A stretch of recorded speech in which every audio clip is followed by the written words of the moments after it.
Hey everybody, so we're starting a new project at Vince's house. This is the exterior of his house, and we are painting the front door. I was just going to paint the inside of the front door because it's still, primer. But I couldn't match this color because I couldn't scan a photo on my phone at the paint store. So I picked another color, and I'm going to paint the inside of the door first, and then I'm going to come back and repaint the outside of the door. So let's have some fun. Okay. Remember when I said I was just going to paint the inside of the front door? Well, have you ever heard of a concept called scope creep? This is when you start out with the idea that you're going to do something simple, and then you do another project, and then you do another project, and then you do another project, and before you know it, the scope of the project has creeped way out of control. Well, I have been busy all over Vince's house, but in this video, we're just going to focus on the inside of the front porch. I finished the first coat, and it's looking really nice. It's a little darker than the outside of the door, but I'm going to repaint the outside of the door.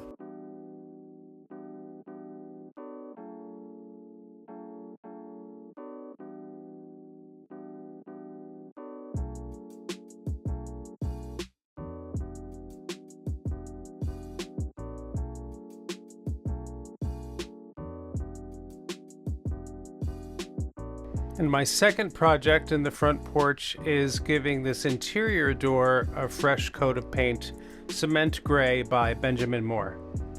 So a little background on Vince's front porch. The front porch was not originally part of the house. It was closed in at a later date. So it was never insulated against the weather the way the other areas of the house were. So there was some water damage, there's actually a broken window pane, and everything was just really dirty. But doing a full restoration on the front porch really wasn't in the scope of the project or the budget, because there's a lot of other things that are going on in the house, including new windows on the entire first floor. But these windows on the front porch are not being replaced, and this stained glass window is not being replaced. So it was just a matter of giving everything a fresh paint job and making everything 100 times better than it was.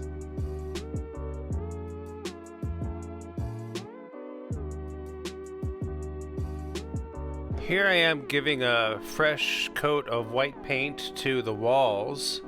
And there isn't that much wall space because it's all doors and windows. We are going to address the missing drywall on the bottom part of the walls. I was looking at the space and I said, what if we treated this as if it was wainscoting, as if this trim is like a chair rail and everything below the chair rail will be gray and everything above the chair rail will be white.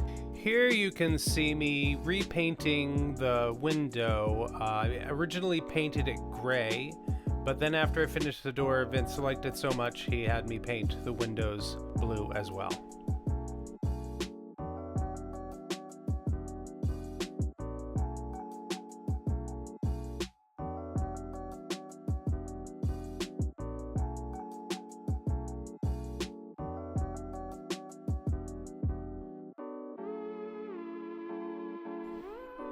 Here I am painting the other side of the windows blue, and you can see the drywall has been replaced on the outside wall, and there was so much cutting in and little spaces that I had to get to that I didn't use a roller once. I was just me and my paintbrush cutting into all these tiny little corners. This is Brendan the carpenter replacing the missing bricks from the outside wall.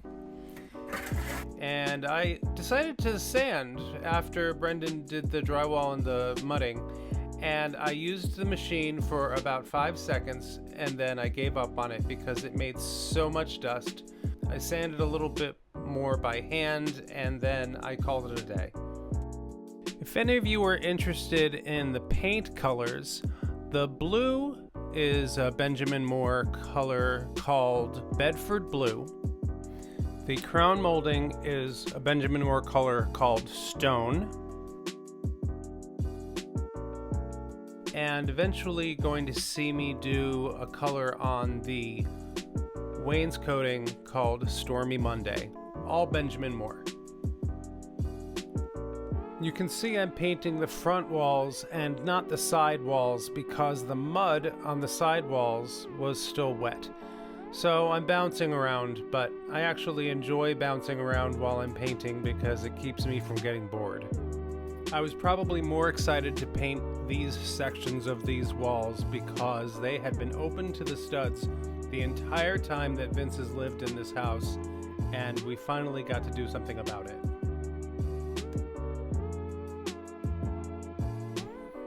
Now I'm touching up some of the white up near the crown molding that I had missed. Yeah, it's a lot of coats, especially with the white, to get it to cover. It was really dirty and dingy, the color that was there before. I think it was originally some kind of off-white, but I just wanted the bright white because I wanted it to be clean. It's a satin finish, so it should be easier to wipe down in the future, and it's really starting to brighten the whole space up.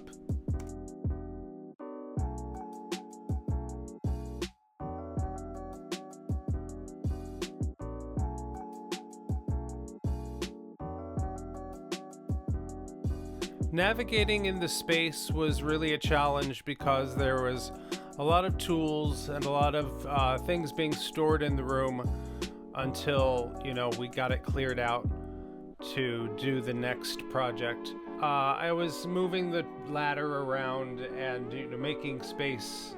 Every time I moved it, I had to make space for myself. Starting to get an idea of what it's going to look like when it's done. Here's a little before and after. A little bit better. What do you think? I still have to paint the side walls. We'll get there.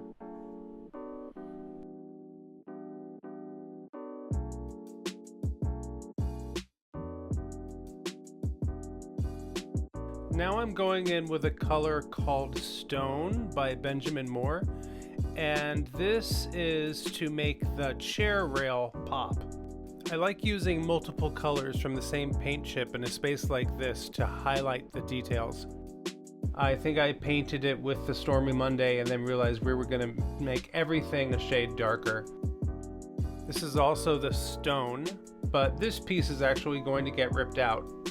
So I'm wasting my time, but I didn't know that at the time.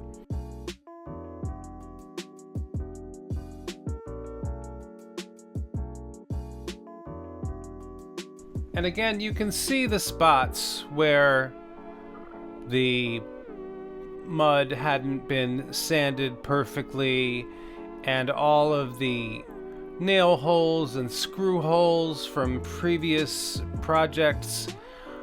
We didn't go crazy. We left everything kind of as is. We fixed the glaring mistakes as far as the missing drywall and the rotted boards. You can see Brendan replaced the boards around the perimeter, and now we have a flat surface to stand on. Brendan put in new baseboards in preparation for the next phase.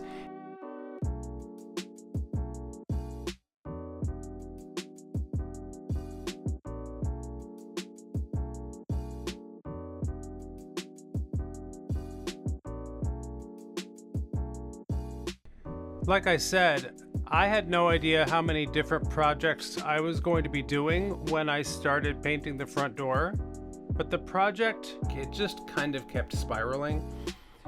But I was in the zone. I was really enjoying myself getting a chance to spruce up this old gem. She needed some love, and I'm giving as much love as I can.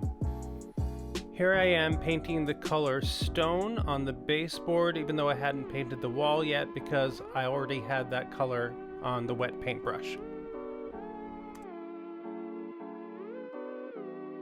And in a minute, you're going to see me fill in the rest of the wall with the Stormy Monday.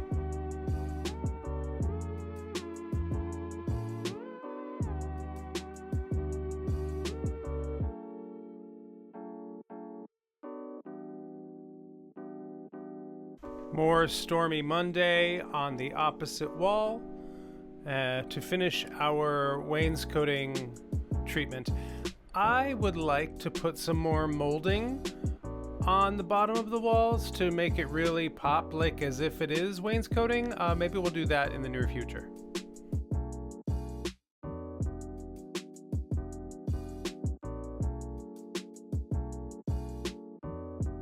And finally, the day is here.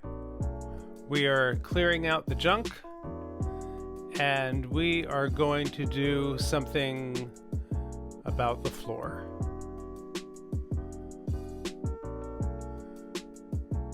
Vince is helping me clean,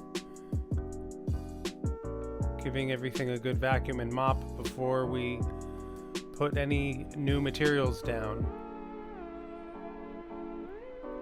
So here, you may think I'm putting down paper to paint the ceiling or something, but no, I'm actually making a template for the vinyl sheet flooring that we're going to install. The reason I opted for the vinyl sheet was that Vince didn't want to do anything dramatic. He didn't want to put in a new floor, even though it probably could use a new floor. He didn't want to do anything, so I convinced him to do something that's waterproof, that's inexpensive, that's fast, that you can take out later if you need to do any repairs, and it's just going to make a visual difference. You'll see me building up the corner there because that corner, you'll notice in one of the earlier images that it dips. Here is the vinyl sheet. We are laying it out in the dining room. That's why I made the template, because the room is an odd shape, and I'm just tracing it onto the vinyl sheet. And we did most of the room in one sheet and then had two little arm pieces we had to cut later. And worked like a charm, fits like a glove.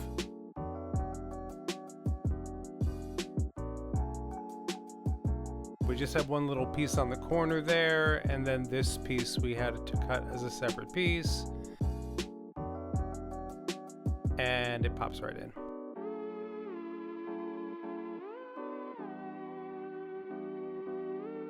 Here we are enjoying the fruits of our labor, admiring our work. And it's a really big difference, don't you think?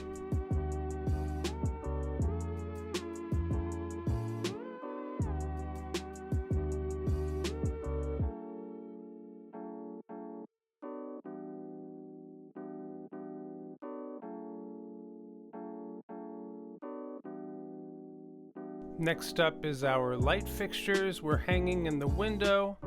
I found these on Amazon and Vince really liked them. I actually made an AI rendering using these lights, so we got an idea of what they were going to look like before we bought them. Ideally, we want to hang them in that second middle window pane, but on the other side, you'll notice there's a broken pane. So once we get the broken pane fixed, then we can move them up one pane. Here's the second light on a different day. And I could not get this thing out to save my life. Very simple installation. You twist the plastic, then you screw a hole into the ceiling, and I put a hook in the ceiling, hook the wire, screw another hole into the ceiling, and we're done. Now I'm just reinstalling the switch plates and the outlet covers. Outlet plates? Switch covers? What do you call them?